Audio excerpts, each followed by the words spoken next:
자, 우리 3과목 진행하도록 하겠습니다. 여러분이 어렵게 생각하는 3과목 하나하나 확인을 해보도록 하겠습니다. 자, 우리 3과목 데이터 분석 파트는 크게 3개의 장으로 구성이 되어 있습니다. 6장, 7장, 8장으로 구성이 되어 있죠. 그래서 R기초와 데이터 마트는 또 다시 3개의 장으로 구성이 되어 있습니다. 물론 우리 시험 문제 전체 퍼센트는 10% 내외 가중치를 갖고 있습니다. 자, 7장의 통계 분석 파트는 4개의 소제목으로 구성이 되어 있죠. 전체적으로 따지면 30% 내외의 가중치를 갖고 있는 것이 7장입니다. 자, 8장의 정형 데이터 마이닝은 4개의 파트로 되어 있는데 전체 가중치는 50% 정도의 가중치를 갖고 있습니다.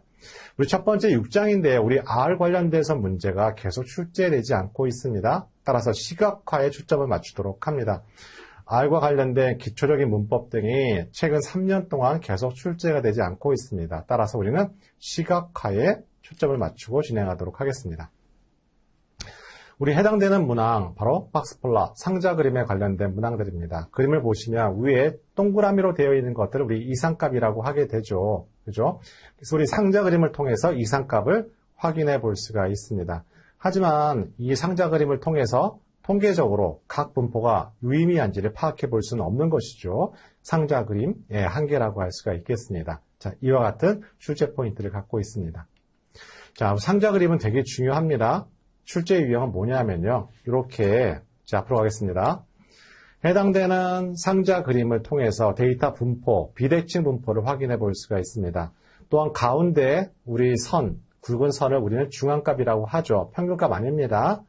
그 다음에 해당되는 최대값과 최소값, 그 경계 라인을 우리는 계산할 수가 있습니다. 여러 가지 형태의 출제 포인트를 갖고 있는 것이 상자 그림입니다. 아주 중요합니다. 자, 두 번째 출제 유형은 이렇게 데이터 결과를 해석하는 문제가 출제가 됩니다. 해당되는 at 변수를 보게 되면 평균값과 중앙값 크기를 통해서 이 분포가 어느 정도의 비대칭 분포를 추정해 볼 수가 있습니다. 만약에 평균값이 중앙값보다 크게 되면 오른쪽 꼬리 분포를 갖게 되는 것이죠. 너무 많은 출제 유형을 갖고 있습니다. 출제 유형은 앞으로 이렇게 데이터를 보여주게 되고 해당되는 데이터 변수가 비대칭도가 오른쪽 꼬리 분포인지 왼쪽 꼬리 분포를 물어보는지를 출제 포인트를 갖고 있습니다. 또는 이렇게 비대칭도를 파악해 볼 수 있는 기초 통계량을 외도라고 하게 되는데 외도를 통해서 우리는 파악해 볼 수가 있습니다. 외도가 양수라는 건 뭘 의미를 하게 되냐면 평균값이 중앙값보다 크다는 걸 의미합니다. 그때는요, 평균값이 가장 크고 그 다음에 중앙값, 최빈값 순이라고 할 수가 있습니다. 자, 우리 두 번째 데이터 마트 넘어가도록 합니다. 갑자기 데이터 마트 나왔죠. 그죠? 우리 1과목에서 뭐 했나요? 데이터베이스 계열 파트에서 데이터베이스가 있었고, 데이터 웨어하우스가 있었고, 데이터 마트가 있었습니다. 이런 데이터 마트, 최적화 저장소에 필요한 패키지가 출제 포인트를 갖고 있는 것이죠. 또한 1과목에서 등장했던 DW와 DM의 문제가 3과목에서도 등장할 수가 있다는 점 여러분 기억해야 할 포인트입니다. 또한 패키지 출제 포인트는 낮지만 과연 이렇게 데이터 마트에 필요한 패키지의 용도, 기능을 물어볼 수가 있고 우리 시험 문제는 두 가지 패키지밖에 없습니다. 리쉐입 패키지와 플라이알 패키지를 물어볼 수가 있는 것이죠. 자, 이렇게 좀 전에 말씀드렸듯이 DW와 DM을 물어볼 수가 있습니다. 차이점 구분하도록 합니다. 자, 또 하나 데이터 가공 또는 전처리를 하게 되고 우리 이와 같은 유형의 문제가 36회 때 출제가 되는데요. 여기에 나와 있는 용어 중에 비닝이라는 건 뭐냐면 우리 해당되는 연속형 데이터를 쪼개는 구간별로 범주화시키는 것을 비닝이라 하게 됩니다. 예를 들자면 우리 데이터를 받았는데 연령과 관련 데이터가 각각 1세, 2세별로 되어 있습니다. 그거를 10세 단위 또는 5세 단위로 범주화시킬 때 우리는 비닝이라고 하게 되는 것이죠. 그런데 요 정답은 3번인데요. 우리 정형 데이터 마이닝 파트에 가면 출제 키워드는 가장 상위에 있는 출제 키워드는 과대적합이라는 키워드입니다. 과대적합이라는 건 뭐냐면 학습 데이터에 너무 복잡한 모형의 복잡도를 올리게 되게 되면 그 훈련 데이터에는 최적화되어 있지만 새로운 데이터를 적용하게 되면 그 일관성이 떨어지게 되는 걸 우리는 과대적합이라고 하게 되는 것이죠. 구간의 개수가 굉장히 많아지게 되면 많아지게 된다. 적으면 적어질수록 굉장히 모형의 복잡도는 올라가게 되고 우리는 그런 상태를 과대적합되어 있는 상태라고 하게 되는 것이죠. 그래서 3번이 잘못된 오답 보기라고 하게 됩니다. 또한 여기 나와 있는 2번 보기 중에서 이렇게 연속형 데이터를 범주형하게 되면요, 우리 연령대별 비선형의 패턴도 파악해 볼 수 있습니다. 자, 2번 문항이 바로 해당되는 데이터 분석 파트에서는요, 우리 시험에서는 난이도가 상에 해당된다라고 할 수가 있고, 이와 같은 유형의 문제 결국에는 과대적합에서 파생된 출제 유형이라고 생각하셔도 됩니다. 자, 우리 세 번째 보도록 할게요. 우리 해당되는 변수, 크게 요약 변수와 파생 변수로 구분할 수가 있습니다. 파생 변수는요, 기존에 있던 변수를 가지고 새롭게 정의한 변수를 파생 변수라고 하죠. 우리 체중과 키를 가지고 체지방 지수라고 할 수 있는 BMI를 만들게 되는 순간 그 BMI는 파생 변수라고 할 수가 있습니다. 출제 유형은요, 파생 변수와 요약 변수를 구분하는 문제, 출제 포인트를 갖고 있습니다. 해당되는 2번 보기는 요약 변수에 관련된 설명입니다. 여러분 구분하도록 할게요. 자, 6장에서 확실한 포인트를 갖고 있는 것은 바로 3번입니다. 결집값과 이상값 검색은요, 반드시 한 문제 포인트를 갖고 있습니다. 그 형태가 상자 그림을 통해서 출제될 수도 있고, 또는 해당되는 오답 보기 형태에 출제될 수가 있겠지만, 어쨌든 간에 6장의 03번은 반드시 출제 포인트를 갖고 있습니다. 자, 우리 댓글 포인트, 댓글을 볼 수 있게끔 화면을 잠깐 변형 부탁드리도록 할게요. 자, 해당되는 문항 보도록 하겠습니다. 자, 이상치 판정 방법 중에서 가장 부적절한 것을 물어봤습니다. 물론 해당되는 보기는 3번이 오답이지만 여러분이 기억해야 될 것은 1번과 2번, 4번 보기를 기억하셔야만 합니다. 자, 첫 번째, 일반적으로 이상치는 평균으로부터 표준 편차의 3배가 넘는 범위를 이상치로 판단하는 알고리즘을 ESD라 하게 됩니다. 기억하셔야만 합니다. 자, 두 번째, 우리 가장 작은 수치들로 이상치란 기준은 서로 달라요. 그죠? 어쨌든 간에 이상치라는 것은 일반적 관측지에서 멀리 떨어져 있는 최소값과 최상, 극단값이라고 할 수가 있겠습니다. 자, 4번에 나와 있는 보기, 바로 1번의 설명이 바로 ESD 설명입니다. 3번이 오답 보기인데요. 해당되는 빨간색 독립변수라는 것이 바로 종속변수로 바꿔주시면 됩니다. 회귀분석이라는 것은 영향력을 파악해보는 것이죠. 바로 독립변수에 대응하는 종속변수가 얼마만큼 떨어져 있는지 판단해보는 거라고 할 수가 있겠습니다. 따라서 정답이 그래서 3번이라고 할 수가 있습니다. 여러분 유의하셔야만 합니다. 그냥 일상적인 문제를 갖고 오는 것이 아니라 41회 때 나올 가능성이 아주 높다라고 생각했기 때문에 갖고 온 문제입니다. 자, 두 번째, 우리 이상값 문제 보기에서요. 이상값은 무조건 제외하고 분석한다. 100% 오답 보기입니다. 이상값이 이유가 있고 파악을 하고 확인을 한 다음에 최종적으로 판단할 문제지 이상값을 무조건 제외하고 하게 되면 잘못된 오답 보기라고 할 수가 있습니다. 여러분이 기억하셔야만 합니다. 자, 7장 넘어가도록 할게요. 여러분이 가장 싫어하는 통계학 이론 파트입니다. 첫 번째 확률 이론 파트에선 여러 가지가 있습니다. 그런데요, 40회차 문제를 복원하면서 여러 가지 느낀점이 좀 많습니다. 우리 그동안에 나왔던 기출문제를 다르게 표현하는 문제가 한 두 문항이 출제가 됐습니다. 이제 그 부분 계속 설명드리도록 하겠습니다. 자, 확률 계산 문제 이번에 나올 가능성이 있어 보입니다. 확률 계산 문제, 기대값 구하는 문제, 이산형 확률 변수의 기대값 구하는 문제, 출제 포인트를 갖고 있고요. 또 하나 우리 뭐가 있냐면 조건부 확률이 하나 있습니다. 또 하나 베이지안 정리가 있습니다. 자, 세 번째 척도 문제, 우리 척도 네 가지가 있죠. 네 가지, 우리 바로 명목, 서열, 구간, 비율 척도를 물어볼 수가 있고 40회 때 출제되진 않았습니다. 40회 때는 바로 표본 추출 방법을 추출되어 있습니다. 3번과 4번, 척도와 표본은 서로 연관성이 있어요. 개념이 연관이 있는 것이 아니라 출제의 연관성이 있습니다. 척도와 표본 동시에 출제에 나온 회차가요. 제가 알기로는 그닥 많지가 않습니다. 척도가 나오면 표본이 나오게 되고요. 그 다음 회차 때 표본이 나오게 되면 그 다음 회차 때는 척도가 나옵니다. 따라서 이번 41회 때는 척도가 나올 가능성이 상당히 높습니다. 왜? 40회 때는요. 바로 칭화 추출이 나왔기 때문이죠. 자, 이 점 기억하셔야만 합니다. 자, 다섯 번째는 중심극한 정리 개념을 물어봅니다. 물론 40회차 때 등장했습니다. 자, 6번 정규성을 판단하는 검정 방법 등을 물어볼 수가 있고요. 7번째, 비모수, 모수와 비모수를 구분하는 문제가 출제될 수가 있습니다. 8번째는 가설검정에서요.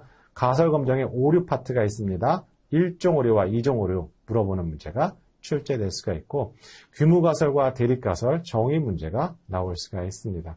어쨌든 간에 통계학개론 해당되는 유형의 문제를 확인해 보도록 할게요. 자, 1번 문제 보도록 하겠습니다. 바로 4번 문제가 유념하셔야 될 문제입니다. 자, 독립이라는 건 뭘까요? A 사상과 B 사상 서로 영향력이 없을 때 우리는 독립이라고 하게 됩니다. 그럴 때는요. 어떻게 쓸 수가 있냐? 수식을 두 가지 형태로 표현할 수가 있습니다. A와 B 사상의 교집합의 확률은요. A 사상과 B 사상에 곱했을 때 서로 부등식이 성립을 할 때 우리는 독립사상이라고 하게 됩니다. 하지만 이렇게 표현할 수도 있고요. 해당되는 4번 보기처럼 표현할 수도 있습니다. 어쨌든 간에 밑에 있는 분모가 A 조건부 B의 확률을 서로 곱해주게 되면 똑같은 수식이 만들어지게 되고 같지 않다라고 했기 때문에 오답이라고 할 수가 있겠죠. 그죠? 자, 이 유형의 문제 어떤 걸 물어보게 되냐면 자, 요런 조건부 확률을 통해서 이 수식이 과연 독립사상의 조건을 알고 있느냐 모르고 있냐 문제고 이게 서로 같을 때 우리는 A와 B를 서로 독립사상이라고 하게 됩니다. A가 B에 영향을 미치지 않는 걸 의미하는 것이죠. 그럼 조건부 확률이라는 건 뭘까요? A가 발생했다는 전제하에 B가 발생할 확률입니다. 즉, 이 수식이 성립한다는 것은 A가 발생하든 발생하지 않든 간에 영향력이 없다는 걸 의미한다라고 할 수가 있습니다. 결국에는 이번에 40회차 나왔던 문제도 결국에는 4번 보기를 다른 형태로, 즉 서술 형태로 문제를 보기 형태로 주어졌다라고 생각하시면 됩니다. 자, 2번 문항과 1번 문항은 같은 문항입니다. 1번 문항은요, 수식으로 보기를 주어진 거고요. 2번 문항은요, 말로써 표현한 것 뿐입니다. 하지만 1번 보기보다는 2번 보기가 여러분한테는 더 어렵게 느껴집니다. 하단의 해설을 보시면 결국에는 이 말을 그대로 수식으로 표현하게 되면 아래 보기와 같은 거라고 할 수가 있겠죠. 그죠?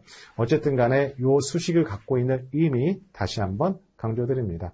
반대로 A와 B의 교집합의 확률은 뭐라고요? A와 B의 곱의 확률과 같다. 같은 의미입니다. 어쨌든 간에 출제 유형은 이런 형태 또는 제가 좀 전에 말씀드렸던 A와 B의 교집합의 확률은 A와 B의 확률의 곱과 같다. 이 두 가지 다 독립사상의 조건이라고 생각하시면 됩니다. 자, 세 번째는 우리 시험 문제에서는요. 이산형 확률 변수 외에는 출제된 적이 한 번도 없습니다. 기대값 구하는 방법에 대해서는요. 그래서 항상 정답은 1번이었습니다. 그러면서 항상 왜 2번은 출제되지 않을까라는 퀘스천 마크를 항상 붙게 되죠. 2번은 뭘까요? 연속형 확률 변수의 기대값을 구하는 공식입니다. 따라서 1번과 2번은 같이 이해하도록 할게요. 자, 4번 문항이 제가 보기에는 2번에 나올 가능성이 상당히 많습니다. 자, 해설을 보면 설명드리도록 하죠. 우리 이와 같은 걸 뭐라 그럽니까? 베이지안 정리라고 하게 되죠. 자, 우리는 해설을 보면 설명드리도록 할게요. 우리가 좀 알고 싶은 것은 양성인 사람이 특정 질병에 걸릴 확률을 알고 싶어 합니다. 그죠?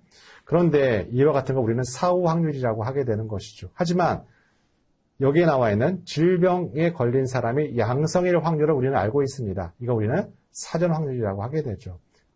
따라서 사전 확률을 통해서 사후 확률을 예측해 보는 거, 이거 베이지안 정리라고 하게 됩니다. 출제 유형은 두 가지로 예상해 봅니다. 이 수식을 하단에 나와 있는 해설에 수식을 물어볼 수도 있고 이 수식을 이용해서 이렇게 계산 문제를 풀어볼 수 있습니다.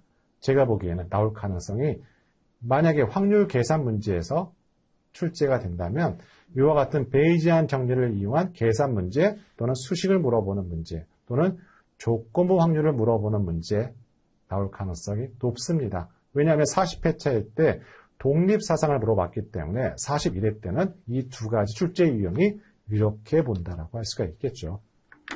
자, 두 번째는 기초통계 분석 파트로 넘어가도록 합니다. 회귀 분석에는 굉장히 여러분이 아셔야 할 조건들이 상당히 많습니다. 그 반면에 출제 가중치는 좀 낮습니다. 우리 시험 문제에서는요, 출제 가중치가 많았을 경우 두 문항 또는 적을 경우 한 문항 정도 가중치를 갖고 있습니다. 그 중에서 여러분이 기억하셔야 될 건 뭐가 있냐면 바로 네 번째와 첫 번째입니다. 회귀 분석엔 가정 조건이 여러 가지가 있습니다. 오차에 대한 가정 조건을 아셔야 되고요. 변수 선택 방법이라는 것은 말 그대로 차원 축소 방법입니다. 여러 변수 중에서 중요한 변수만을 선택하는 방법 중에서 전진 선택과 후진 제거가 있습니다. 이 두 가지 특성 파악하는 게 중요합니다. 자, 해당되는 유형 확인해 보도록 합니다. 자, 여기 다중회귀 분석의 결과를 해석하는 문제가 등장하게 되는데요. 질문을 많이 받게 됩니다. 후진 제거법이라는 건 뭘까요? 가장 유의하지 않은 변수를 먼저 제거하는 변수 선택 방법입니다. 그럼 어느 변수가 유의한지 유의하지 않은지 뭘 보고 확인할까요? 해당되는 t-value 값을 통해서 확인해 볼 수가 있습니다. t-value 값은 어떻게 나오냐 하면 왼쪽에 우리 하단의 박스에 나와 있는 것처럼 표준 오차가 분모고요. 그 옆에 있는 estimate가 분자로 되어 있습니다. 그럼 t-value가 크다는 건 뭐가 작다는 걸까요? 표준 오차가 작다는 걸 의미합니다. 표준 오차가 작다는 것은 회귀선에서 아주 가까이 붙어 있다는 걸 의미합니다. 따라서 t-value가 크다는 건 그만큼 종속 변수의 영향력이 크다는 걸 의미합니다. 해당되는 문항을 보면 WT라는 변수가 t-value 값이 가장 큽니다. 따라서 가장 중요한 변수입니다. 그런데 걔를 절대 먼저 제거할 수가 없는 겁니다. 그건 잘못된 오답이죠. 이런 형태로 문제풀이를 하시면 됩니다. 자, 두 번째는 다중회귀 분석 결과에 대한 설명 중 가장 부적절한 것을 물어봤습니다. 잔차의 등분산성은 잔차 분석을 통해서 확인하는 것이지 이렇게 회귀 분석 결과로서 절대 파악해 볼 수가 없습니다. 여러분이 대부분 어려워하는 것들은 3과목에서 이렇게 특정 결과를 해석하는 문제를 어렵게 생각하십니다. 그 이유는 당연할 거라고 생각이 들어요. 하지만 이런 문제를 많이 풀어보셔야지만 변별력 있는 문제로 출제될 수가 있고 41회 때도 이와 같은 해석을 하는 문제가 출제될 가능성이 상당히 높습니다. 그 이유는 ADS-B 시험 자체가 데이터 분석을 올바르게 해석을 할 수 있는지를 검증하는 시험입니다. 이게 바로 ADS-B 시험 문제라고 할 수가 있습니다. 자, 3번 문제 보시면 우리 회귀 분석 해석할 때 회귀 모형의 유의성 문제랑 회귀 개수의 유의성은 서로 다른 개념입니다. 그죠? 회귀 모형이라는 건 뭐예요? 각각의 회귀 개수가 0인지 아닌지를 판단해 보는 것, 회귀 모형의 유의성 검정이고 다중회귀 분석의 각각 개별적인 회귀 개수 검정하는 것, 회귀 개수의 유의성 검정입니다. 따라서 검정 방식도 서로 다릅니다. 여러분이 구분하셔야 되고 그래서 시험 문제에 출제된다라고 생각하시면 됩니다.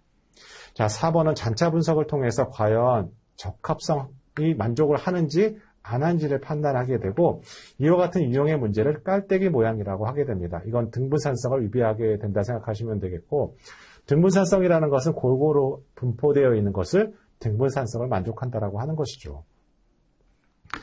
자, 우리 01번과 02번이 여러분이 어려워하시는 부분입니다. 자, 01번과 02번은 카테고리별로 구분해서 학습하실 걸 추천드립니다. 제가 우리 교환 배포해 드릴 때 안에 있는 카테고리별로 출제 키워드가 구분되어 있습니다. 그걸 나눠서 학습하는 걸 추천드린다라고 할 수가 있는 것이죠. 자, 세 번째 다별량 분석은요. 출제 포인트가 아주 딱 부러지게 명확합니다. 다별량 분석 파트에서는 최소화 우리 시험 문제에서 세 문항 또는 네 문항이 배정이 되어 있습니다. 상관 분석에서는요. 스피어만과 피어슨을 구분하는 문제 또는 공분산의 개념을 물어보는 문제를 출제 포인트를 갖고 있습니다. 다차원 척도법 차원 축소 방법 중에 하나입니다. 다차원 척도 정의를 물어볼 수 있습니다. 자, 세 번째 주성분 분석이요. 바로 데이터 변동성을 물어봅니다. 데이터 변동성은요. 주성분에서 가장 중요한 요인, 분석할 수 있는 가장 중요한 부분입니다. 그걸 데이터 변동성, 즉 분산이라고 하게 되죠. 이 주성분 분석과 관련해서 주성분 분석 결과를 제시하게 되고 해석하는 문제가 출제 포인트를 갖고 있습니다. 자, 보시면 상관계수는요. 결국에는 피어슨과 스피어만의 개념을 구분하는 문제가 출제가 됩니다. 자, 두 번째, 제가 보기에는 41회차에 등장할 출제 포인트입니다. 공분산과 상관계수 둘 다 공통적으로 두 변수의 선형성의 강도를 파악해 보는 것이죠. 공분산이 양수라는 것은요. 어떤 확률 변수 x가 증가할 때 y가 같이 증가한다는 걸 의미하게 되고요. 공분산이 음수라는 것은요. 서로 반대의 개념이라고 할 수가 있겠습니다. 자, 세 번째, 이건 올바른 표현인데요. 확률 변수 x, y가 독립이면 공분산은 코베리언스로 쓰게 되고 반드시 성립을 하게 됩니다. 하지만 반대의 경우는요. 성립하지 않습니다. 2차 곡선인 경우 공분사는 0이지만 두 2차 곡선이 서로 독립이라고 할 수가 없습니다. 상당한 관련성이 있다고 하는 것이죠. 꼭 기억해야 될 내용입니다. 자, 네 번째, 공분산의 크기는요, 마이너스 무한대에서 플러스 무한대예요. 그래서 그걸 표준화시킨 게 뭐라고요? 바로 피어슨입니다. 범위가 마이너스 1과 1 사이고요. 이 문항 유념하셔야만 합니다. 자, 3번은 다차원 척도법의 정의를 물어보는 문제입니다. 하지만 상위 키워드는 뭐라고요? 차원 축소입니다. 자, 4번 유형의 문제, 우리 시험 문제에서 꾸준하게 출제가 되고 있습니다. 자, 주소문 분석에서 포인트는 뭐라고요? 데이터의 변동성이라고요. 변동성은 바로 분산을 의미합니다. 분산이 크면 큰 만큼 그만큼 주성분을 잘 설명한다라고 하게 되고 이와 같은 분산이 제일 큰 걸 우리는 1주성분이라고 하게 되는 것이죠. 따라서 3번이 잘못된 오답보기고요. 우리 참고로 한번 설명드리도록 합니다. 주성분 분석의 분석 수소는 이렇습니다. 첫 번째로 입력 변수에 서로 단위가 다르지 않은지 먼저 파악해 봅니다. 단위가 서로 같으면 바로 공분산 행렬을 이용하게 되는 것이고 단위가 서로 다르면 우리 상관 행렬을 이용하는 겁니다. 그걸 통해서 우리는 주성분 분석을 하게 됩니다. 그럼 두 번째, 우리 공분산 행렬을 가지고 우리는 첫 번째 분해를 하게 되고 거기서 뭘 파악하게 되냐면 공분산 행렬을 통해서 우리는 고유값을 파악합니다. 또는 고유 벡터를 파악해 보는데 고유값이라는 것은 벌써 분산의 크기를 의미합니다. 이 공분산 행위를 통해서 바로 분산이 큰 것들을 1주성분 순서로 우리는 추출할 수가 있는 것이죠. 맨 마지막, 해당되는 공분산 행위를 통해서 얻은 고유값 크기를 통해서 주성분 수를 몇 개로 할지 결정을 하게 되는 것이 바로 주성분 분석의 순서라 할 수가 있겠습니다. 네 번째에서 우리 보라색으로 되어 있는 각 주성분은 서로 독립적인 관계입니다. 주성분 분석관에는 영향력을 주지 않는다는 걸 의미합니다. 이렇게 해석하시면 됩니다. 자, 시계열 예측에서 우리 40회차 때 문제가 두 문항이 출제가 됐습니다. 여러분한테는 어렵게 느껴질 거라고 생각이 듭니다. 그 이유는 내용이 어렵기보다는요, 그동안 가장 출제 빈도가 낮았던 문항이 출제가 됐기 때문에 여러분한테 어렵게 느껴졌을 거라 생각이 듭니다. 첫 번째 문항 40회 때는 정상성 문제가 출제가 됐고요. 두 번째 문항 모형 식별 문제가 출제가 됐습니다. 정상성 조건 세 가지가 있습니다. 그 다음에 모형 식별에 뭐가 있냐면 AR과 MA 또는 AR, MA 또는 아리마 모형을 물어봤습니다. 분해 시계열 요인 네 가지가 있습니다. 그 다음에 네 번째 시계열 분석 프로세스와 시계열 분석법이 있는데요. 41회차 때는 분해 시계열 나올 가능성이 상당히 높아 보이고요. 다섯 번째, 시계열 분석법에 뭐가 있냐면 우리 두 가지 방법이 있습니다. 이동평균법이 있고요. 또 하나 지수평활법이 있습니다. 자, 이 출제 포인트 41회 때 예상해 보게 됩니다. 시계열 분석 프로세스는요. 기출문제에 보시면 두 번 정도 출제된 순서가 있습니다. 그 순서를 물어볼 수가 있습니다. 자, 이 해당되는 유형에 파악해 보도록 합니다. 이 세 가지 조건을 만족할 때 우리는 정상성이라 하고 그 시계열을 정상 시계열이라고 하게 되는 것이죠. 이와 같은 정상성을 만족한다는 건 일정한 통계 규칙을 확보한다는 걸 의미합니다. 그래야 올바르게 예측할 수 있는 것이죠. 하지만 모든 시계열 데이터는 대부분 비정상 시계열입니다. 그래서 비정상 시계열을 정상 시계열로 돌리는 방법 중에서 평균이 일정하지 않을 때 하는 방법이 바로 차분이라고 할 수가 있습니다. 자, 이번 문항 그동안 단답형 문제로 참 많이 출제가 됐습니다. 자, 세 번째, 바로 최근에 나왔던 출제 문제라고 할 수가 있겠죠. 자, 우리 정상성을 물어보는 문제입니다. 그래서 2번과 3번 오답률이 높았습니다. 정답은 3번이 오답인데요. 그죠? 정상성을 띈다고 해서 이상값이 없음을 의미한다고는 하지 않습니다. 통계적 규칙이 일관성을 갖고 있다는 걸 의미하는 것이지 정상성을 갖고 있다고 해서 이상값이 없다는 걸 의미하지는 않습니다. 새로운 출제 유형이라고 할 수가 있겠습니다. 자, 이렇듯 유형을 출제하게 되면 여러분 체감 난이도는 훨씬 더 올라간다고 생각하시면 됩니다. 자, 네 번째는 시계열 모형에 대한 설명으로 부적절한 것을 물어봤습니다. 여러분 꼭 기억하셔야 됩니다. 이번에 나올 가능성이 상당히 높습니다. 정상성을 만족하지 않으면 우리 평균이 일정하지 않은 것도 우린 정상성을 만족하지 못하는 것이죠. 그럴 때는 어떻게 한다고 했죠? 차분해지게 되면 비정상 시계열이 정상 시계열로 돌아가게 되고 모형을 만들 수가 있는 것입니다. 잘못된 오답 보기입니다. 그래서요, 기억하셔야만 합니다. 자, 5번 문제 바로 40회째 등장했던 문제입니다. 우리 아리마에서 PDQ라는 걸 물어보는 문제였고요. 그동안에 어떤 출제 유형이 주로 출제가 됐냐 하면 아리마 모형에서 D가 의미하는 걸 주로 출제 빈도가 높았습니다. D는 차분의 횟수를 의미합니다. P는요, AR의 P를 의미하고요. Q는요, MA의 Q를 의미합니다. 그죠? 그런데 만약에 AR의 P가 0인 순간에 뭐만 남아요? AR이 사라지게 되고 뒤에 거 E만 남게 되는 것이죠. 그때 TQ 모양이라고 하게 됩니다. 이 유형의 문제가 한 번 정도 출제가 됐습니다. 한 번 출제가 난 것 같습니다. 그래서 이와 같은 유형의 문제 여러분 유념하셔야만 합니다. 자, 우리 8장에 넘어가도록 하겠습니다. 8장 정형 데이터 마이닝 파트 넘어가도록 합니다. 자, 데이터 마이닝의 개요 파트에서는 주로 데이터 마이닝의 기능 6가지 기능이 있습니다. 분류와 예측도 있고 우리 연관도 있고 군집도 있고 기술도 있습니다. 이 6가지 기능 중에 하나를 물어볼 수가 있습니다. 또한 데이터 마이닝 프로세스는 6가지 단계별로 되어 있습니다. 순서를 물어볼 수가 있는데 데이터 가공이 가장 중요합니다. 자, 세 번째는 지도학습과 비지도학습 기법을 구분하는 문제가 출제될 수가 있습니다. 자, 이 점 확인 부탁드리도록 합니다. 자, 첫 번째는 데이터 마이닝의 프로세스 단계를 물어보게 되고 데이터 가공을 물어볼 수가 있습니다. 데이터 가공의 문제를 물어볼 수가 있습니다. 물론 이런 출제 유형도 가지고 있고 순서를 물어볼 수도 있습니다. 하지만 순서를 물어볼 수도 있고 이와 같은 내용을 박스를 만들게 되고 데이터 가공을 물어보는 문제가 출제될 수가 있습니다. 다음 두 번째는 모형평가 파트입니다. 자, 우리 혼동행렬의 평가지표 최소한 계산 문제로 2문제를 확보할 수가 있습니다. 우리 40회차 때요. ROC가 등장하지 않았습니다. 39회 때, 40회 때 연달아서 ROC가 출제되지 않은 건 이번 경우가 처음이라고 할 수가 있는데요. 우리 41회 때에는 ROC 반드시 문항에서 출제될 수가 있습니다. 여러분 꼭 기억하셔야 될 문항입니다. ROC 문제. 두 번째, 교차 검증은 왜 하는 걸까요? 우리 바로 과대적합을 방지하기 위해서, 확인하기 위해서 교차 검증을 하는 것이죠. 교차 검증 방법에는 3가지가 있습니다. 홀드아웃이 있고, K폴드가 있고, 부스트랩 방법이 있습니다. 이 3가지 문항 중에서 한 문항 출제 포인트를 갖고 있습니다. 자, 네 번째, 우리 분류 모형의 평가 지표는 혼동 행렬을 위한 평가 지표도 있지만 이익도표와 향상도 곡선도 있습니다. 자, 이익도표와 향상도 곡선도 출제 포인트를 갖고 있죠.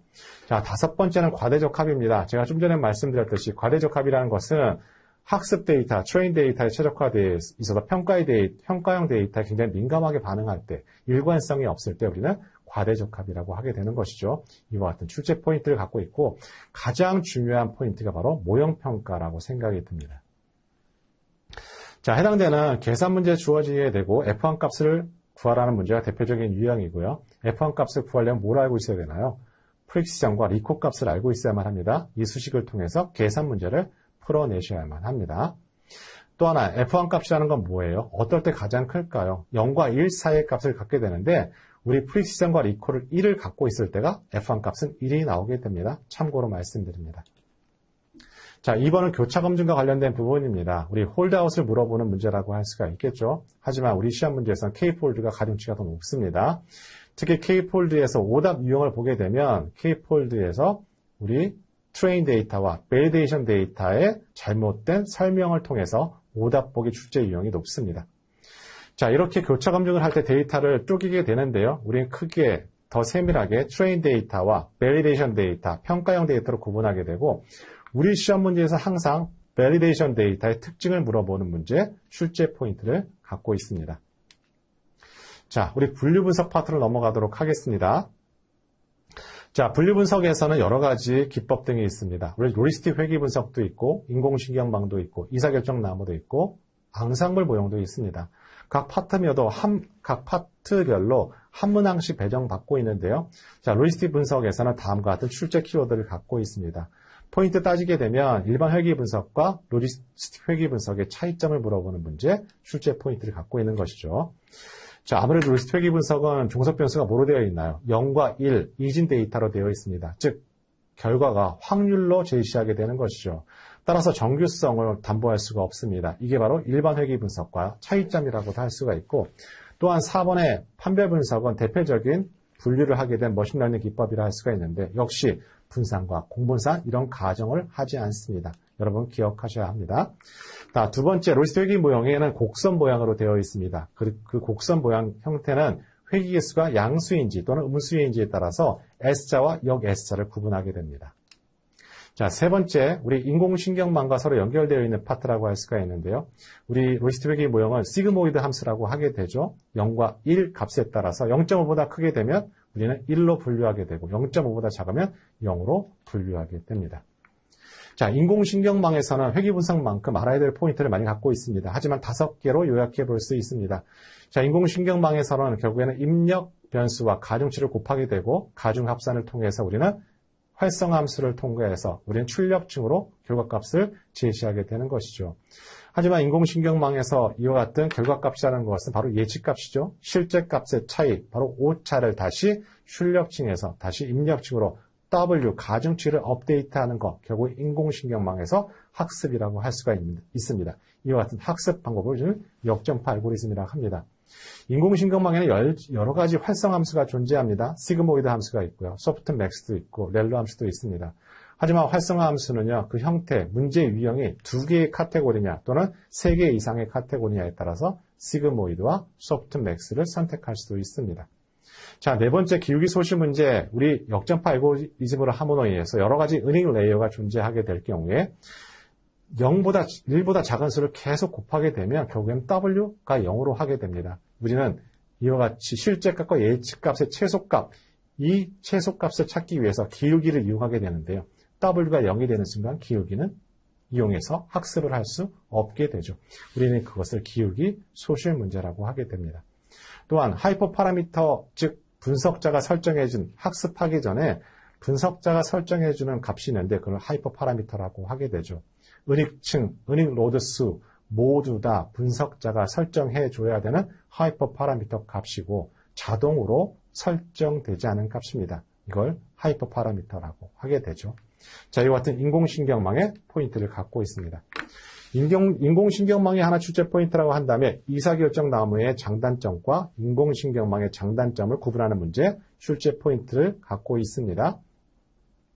첫 번째, 교호작용이라고 한다면요. 우리 여러 가지 입력 변수가 여러 개 있을 경우에 서로 간에 결합해서 나는 작용을 우리는 교호작용이라고 하게 되는데, 자, 교호작용을 쉽게 파악해 볼 수 있는 장점을 갖고 있는 것은 의사결정 나무의 특징입니다. 바로 인공신경망과 의사결정 나무를 홍정시켜 놓고 바로 오답 고른 출제 포인트를 갖고 있는 유형이라고 생각하시면 되겠습니다.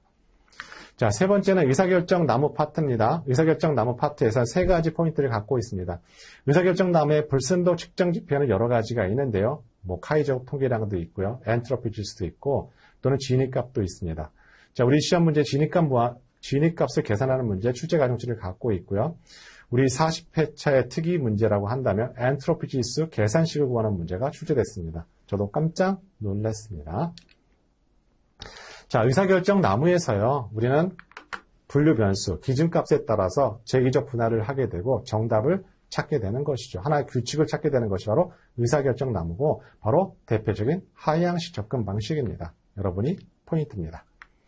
자, 앙상블 모형, 우리 시험 문제에서 분류 분석 중에서 가장 가중치가 높습니다. 그 중에서 배깅과 부스팅, 랜덤 포레스트의 차이점을 알아야만 합니다. 앙상블 모형에서 최소 2문항 출제 포인트를 갖고 있습니다. 자, 배깅이라는 건 부스트랩 방식을 통해서 표본 추출을 하게 되고 각각 병렬로서 학습하게 됩니다. 그 형태가 우리 분류 모형인 경우에는 다수결에 따라서 판단하게 되고요. 회귀 모형인 경우에 평균을 통해서 판단하게 되는 게 배깅입니다. 부스팅은 어떤 걸까요? 우리 해당되는 잘못된 표본에다가 가중치를 둬서 그 가중치를 약한 분류를 강한 분류를 만드는 것이 바로 부스팅의 기본 개념입니다. 랜덤 포레스트는요, 배깅과 똑같이 부스트랩 방식을 이용하되 의사결정은 남을 때 모든 변수를 다 이용하지 않고 일부 변수만을 이용해서 사용하는 것이 랜덤 포레스트입니다. 이렇게 배깅과 부스팅, 랜덤 포레스트의 차이점을 물어보는 문제가 출제 포인트를 갖고 있습니다. 자, 해당되는 배깅과 관련된 문제고요. 두 번째, 해당되는 문제는 4번이 정답이지만요. 1번, 2번, 3번 오답 보기가 중요합니다. 해당되는 보기 꼭 확인 부탁드리도록 할게요. 자, 기타 분류에는 여러 가지가 있습니다. 뭐 SVM도 있었고, 나이브 베이스 분류도 있었고, KNN도 있었지만 이 중에서 KNN이 가장 출제 가중치가 높습니다. 자, KNN은 모형을 만들지 않습니다. 사례 기반 학습을 한다 하고 게으른 학습이라고 하게 됩니다. 자, 해당되는 K라는 것은요, 분석자가 설정해준 하이퍼 파라미터 값입니다. 중요한 건 K가 작으면 작을수록 더 몇 개 단순한 이웃하는 관측 지수가 적어진다는 걸 의미합니다. 그걸 의미한다는 것은 점점 복잡한 경계 라인을 만들어지게 된다는 걸 의미하게 되고 K가 작으면 작을수록 모형의 복잡도는 올라가게 됩니다. 그럼 과대적합에 노출될 가능성이 많습니다. 여러분이 기억할 포인트입니다. 자, 군집 분석에서 우리 시험 문제에선 두 문항 또는 네 문항 출제 포인트를 갖고 있습니다. 기본 포인트는요, 요 출제 가중치를 갖고 있습니다.